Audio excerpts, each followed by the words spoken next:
নবী সাল্লাল্লাহু আলাইহি ওয়াসাল্লাম বলছেন, যারা জিনা করছেন, অশ্লীল কাজ করছেন, আল্লাহ পাক তাদেরকে তিনটি করে 6টি শাস্তি দেয়। 3টি শাস্তি দেয় দুনিয়াতে, 3টি শাস্তি দেয় আখিরাতে।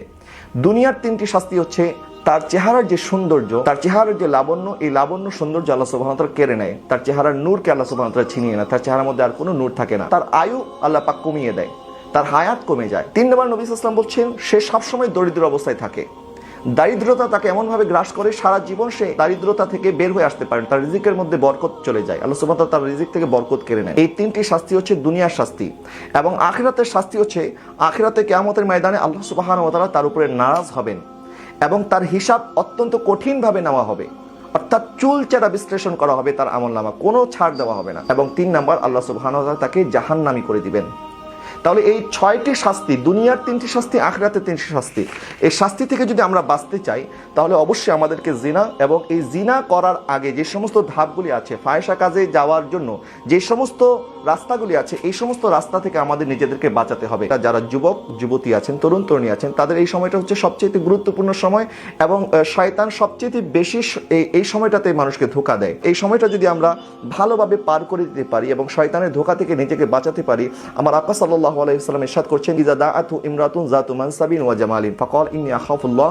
যখন কোনো সুন্দরী যুবতী রমণী কোনো যুবককে দাওয়াত দেয় গুনাহ করার জন্য, আর ওই যুবক যদি এই দাওয়াতকে ফিরিয়ে দেয় যে না, আমি আল্লাহকে ভয় করি, আমি কখনো এই গুনাহ করতে পারবো না, আমার আকা সাল্লাল্লাহু আলাইহি ওয়াসাল্লাম ইরশাদ করছেন, আল্লাহ সুবহানাহু ওয়া তাআলা কিয়ামতের ময়দানে তাকে আরশে আজিমের ছায়া দান করবেন, যখন আল্লাহর এই ছায়া ছাড়া কোনো ছায়া থাকবে না। আমরা তো গুনার তালাশ করি, নবীজি বলছেন, গুনাহ যদি তোমার তালাশ করে, যে সুন্দরী নারীর জন্য তুমি পাগল ছিলে, ওই নারী যদি তোমাকে গুনার দাওয়াত করে আর তুমি যদি তাকে ফিরিয়ে দিতে পারো আল্লাহর ভয়ে, আমার আল্লাহ সুবহানাহু ওয়া তাআলা তোমাকে আরশে আজিমের ছায়া দান করবে। ইমাম ইয়াফি রাহমাতুল্লাহি আলাইহি ওনার রাওদাতুল ইয়াহিন কিতাবের মধ্যে লেখেন, এক যুবকের প্রতি এক নারী যখন আসক্ত হয়েছে, ওই নারী তার দোকানে গেল এবং দোকান থেকে অনেক মাল সামান খরিদ করলো এবং ওই পুরুষকে বলল যে আমার এই মালগুলি আমার ঘরে পৌঁছিয়ে দাও।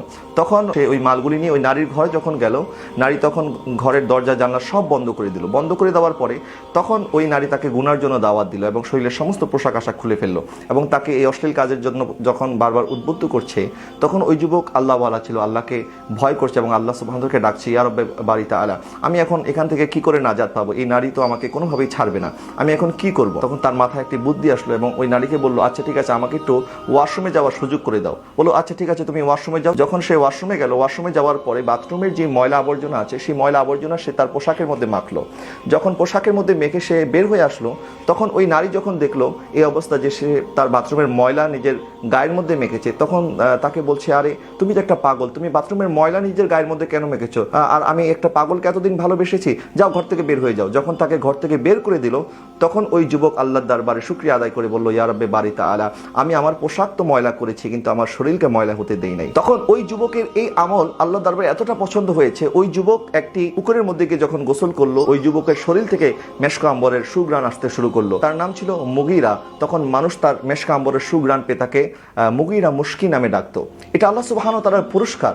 আল্লাহ সুবহানাহু ওয়া তাআলার ভয়ে যদি আমরা আমাদের চরিত্রের হেফাজত করতে পারি, আমাদের নফসের তাড়না থেকে, শয়তানের ওয়াসওয়াসা থেকে যদি আমরা নিজেদেরকে বাঁচাতে পারি, আল্লাহ সুবহানাহু ওয়া তাআলা কিন্তু আমাদেরকে বাঁচার রাস্তা তৈরি করে দিবেন এবং গুনাহ থেকে নিজেকে বাঁচাবেন। এবং আল্লাহ পাক আমাদের জন্য, আমরা যদি পবিত্র হই, আল্লাহ পাক আমাদের জন্য কিন্তু এরকম পুত এবং পবিত্র স্ত্রীর ব্যবস্থা করবেন। এবং নারী, আমার বোন যারা শুনছেন, তারাও যদি নিজেদেরকে এই সমস্ত গুনাহ থেকে বাঁচাতে পারেন, অবশ্যই অবশ্যই আল্লাহ সুবহানাহু ওয়া তাআলা আপনাদের জন্য একজন নেককার স্বামীর ব্যবস্থা করে দিবেন। আমরা যেমন, আমরা কিন্তু আসলে তেমনই পাবো। সারাদিন নায়িকাদের ছবি দেখতে থাকি, সারাদিন সিনেমা দেখতে থাকি, সারাদিন অশ্লীল দৃশ্য দেখতে থাকি, আর আমার স্ত্রী একদম নেককার পরহেজগার হবে, এটা কি আসলে চিন্তা করাটা সমীচীন হবে? কখনোই না। আমি যেমন, আমার যিনি সহধর্মিণী হবে সে তো তেমনই হবে।